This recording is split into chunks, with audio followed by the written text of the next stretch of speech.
Sorry if I'm out of breath a little bit and like kind of scatterbrained right now. I just took my dog out for a walk before filming this, and another dog got loose and started going after my dog, and I had to pick him up, and I was just... I'm a little shaken right now. But everything's okay. He's okay. The neighbor ran over and got him, and we're good, but that's that.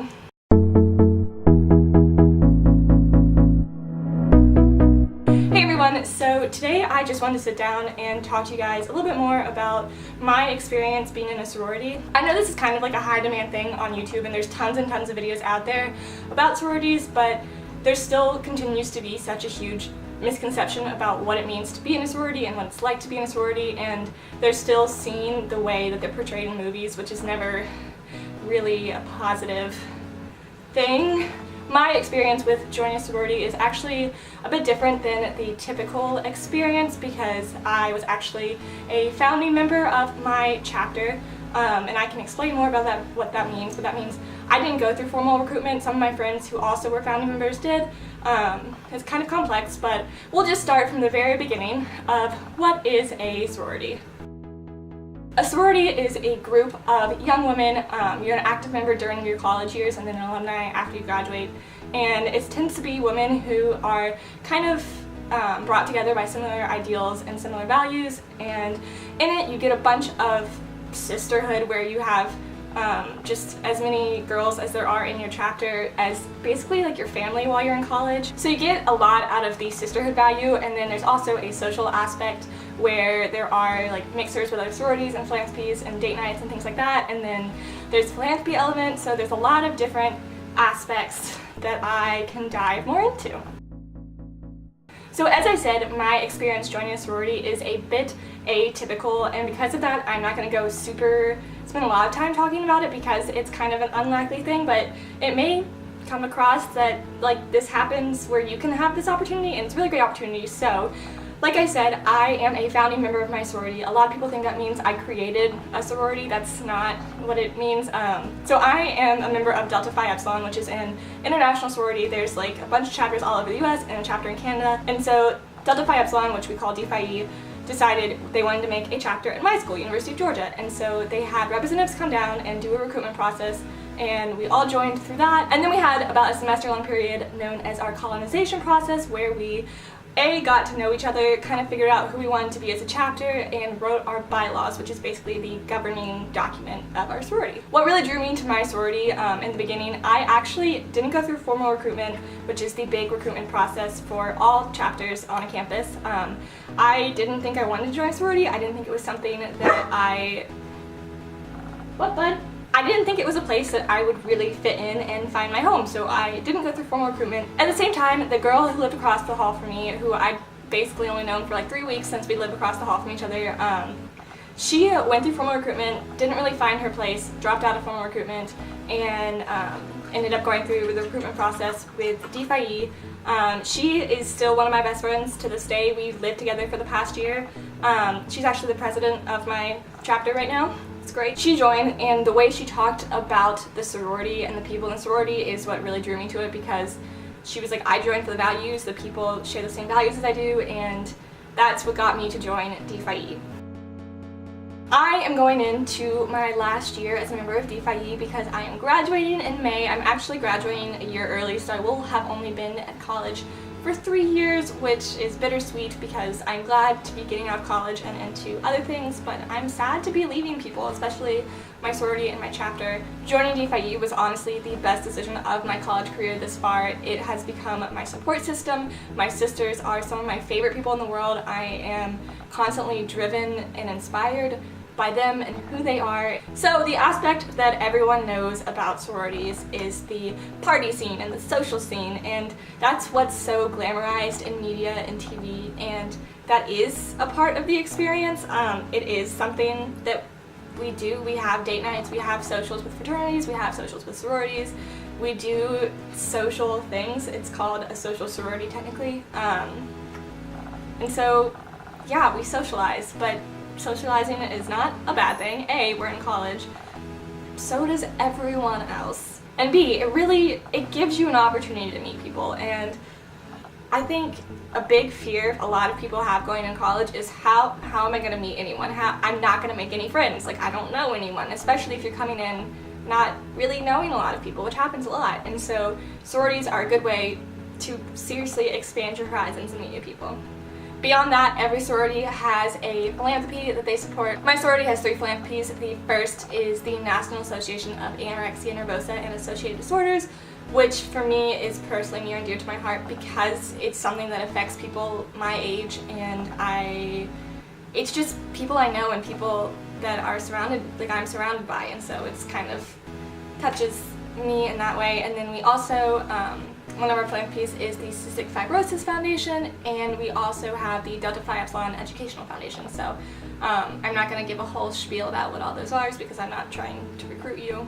But I can tell you that we don't take our philanthropies lightly. It is something that a lot of girls find connection with, and that is why they join the sorority. I know girls in my chapter who know people with cystic fibrosis, and the fact that that's one of our philanthropies is a huge reason that they've joined, or girls who have gone through having an eating disorder, and that's the reason that they joined. And so it's something that kind of ties us all together, and throughout the year we raise money for it, and every chapter has philanthropies just like this, and every chapter does philanthropy events where they raise money or awareness or whatever it is for their philanthropy. And it's something that doesn't get talked about as much as it should, but they really do contribute a lot. And then one last thing I want to touch about that I have gotten out of my chapter is leadership experience, which is something, again, no one really talks about that much, but I have gotten the most leadership experience in my life out of being in my sorority. Every sorority has an executive board, and then I don't really know about other ones. Ours is set up where we have a leadership team, which is made of 8 girls, and then below that we have coordinators, and we have about 40 coordinator positions, so it's really a lot, but there's like 200 of us in total, so it's kind of a portion of it. So my first year in DFIE, I was our social media coordinator, which I did all of photography and video and social media, obviously, stuff, and that was a great way to get to know people because I was at every event taking pictures, and I was the girl who always had the camera, so everyone would know who I was because it's, oh, Rachel, there's her with her camera. So that was really fun, and I loved doing it. And then in November, I decided I would run for a position on our leadership team, and I got elected, so I am currently serving as the Vice President of Membership Development in my chapter, which oversees the new member education process, as well as alumni programming, senior programming, our personal enrichment program, and re-affiliates, which are girls who transfer, who are sisters at other schools and become sisters here. And especially my experience as Vice President of Membership Development, or VP-MD as I usually just call it because membership development is a very long term. Being VP-MD has taught me so much in the last 6 months, and I'm sure before the end of the year I will have grown so much more. It has challenged me in so many ways. I have done so many things that I had never done before. I've been planning events. I've been making lesson plans almost for the new member education process. But that's something that I put on my resume as leadership experience, and I detail out everything that I do because it's stuff that not everyone has the chance to do, and it's come up in interviews before where I talk about what it's like to lead a new member education program for 6 weeks. And so it's not just something that I'm doing in college, it's something that pays off and something that's really, it's taught me so much, y'all, I have learned so much from being on leadership team. I will be eternally grateful that I ran and got elected into this position because it has taught me so much about dealing with other people and planning events and doing hard work that you don't necessarily want to do and not procrastinating and managing your time, and you'll get so much. But everyone, I get annoyed sometimes at how sororities still have such a negative connotation, and all you ever see is the bashing videos of sororities that are all one race and all one hair color and are all tall and blonde and pretty, and that's literally all you ever see. Most chapters aren't like that. Most chapters don't all look the same. My chapter, I can definitely tell you, is diverse. We take pride on being diverse, and I know every chapter at my school tends to be pretty inclusive. Again, I'm not a part of every chapter, and I don't know every single person in a sorority, but it's a common misconception that really just needs to go. Lastly, I just wanted to talk to you guys a little bit about the recruitment process. Like I said, I didn't personally go through formal recruitment, but a lot of my friends did, and I have been on the other side of it for a year, and I'm preparing to go on the other side of it once again when fall rolls around. So I do know a good bit, especially being on leadership team. I've seen all behind the scenes from our recruitment chair, our recruitment vice president, and so I like to think I know what's going on. Right off the bat, I will say recruitment is intimidating, and it's okay to feel intimidated. It's okay to feel overwhelmed. I know at my school, like, you're going to 18 houses over the span of the first 2 days. You're meeting like all of these girls that you're never gonna remember their name. You're never gonna remember any. It's overwhelming, like, to say the least. And it's okay to know that everyone else is also overwhelmed. All of us on the other side, we're also overwhelmed. What we really want out of our conversations with you is to literally get to know you, to get to know who you are, to get to know your values, to see if they align with our values. You'll hear this advice over and over again. Go into it with an open mind, and that is so true. The biggest mistake you can make is going in and say, I want this house, I'm gonna be in this house, because you might get cut. Don't bank on one house, and don't bank on being a legacy, and don't bank on knowing someone. I know a girl who's a triple legacy at a house. She got dropped from there. She ended up in my sorority. She's perfectly happy. She's on LT with me, and things couldn't have ended up better. But going in with the idea that you're going to be in one specific sorority is probably going to end in disappointment. With that being said, when you are talking to girls at each of the houses, try and envision yourself there, and try and envision, are you going to be comfortable there? Because I think it's easy to go through and be like, wow, so-and-so house, all the girls were just gorgeous that I saw, and everyone seemed so perfect, and they all had their life together, and I was just so intimidated. Do you want to be a part of that? You want to end up in a house where you say, these girls could be my family, and these girls are my sisters, because you're going to one day call them your sisters. So going through recruitment's not about showing off and being this false persona that's bigger and louder and perfect, because you're gonna be part of the sorority for like 4 years. You want to go in as the person that you are and the person that you're gonna be for the next 4 years, because that's who you're gonna be when you're a member of this chapter. Obviously, I can only speak from my experience being on the other side as a recruiting active sister, but what we really want out of the conversations is just to see you talk about what you care about.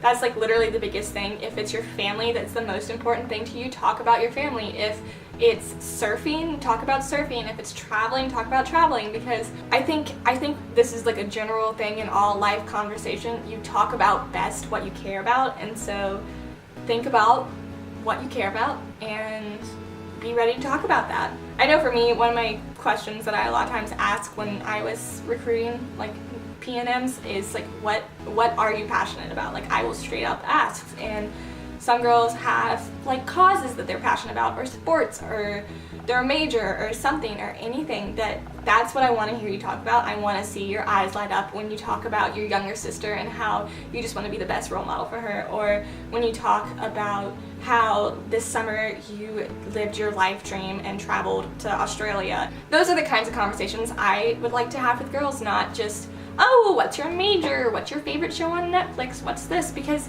I mean, those are fine and all, but that's not how you get to know someone. So know that it's probably going to be really hot, and you're probably going to have to bring extra makeup because you're going to be sweating, and it's okay that your hair is a little bit frizzy, because all of ours is, especially here when it's like 90 degrees in the Georgia heat. Obviously, show that you care about your appearance and care to take care of yourself, but spend more time thinking about how you're going to show these girls that you're talking to what you care about. I would say go watch some of the other videos on YouTube that are like my sorority recruitment experience, because they'll tell you day by day what their experience was, and they can give you a better idea of that, because I feel like I'm not qualified because I didn't go through it on the PNM side. And I mean, I can just tell you it's overwhelming and the days vary, but in the end it is all so worth it, and I will say that it's just so worth it. I remember when I was in high school and I didn't think I wanted to join a sorority, a girl that I worked with at a restaurant said joining a sorority was the best decision of my life.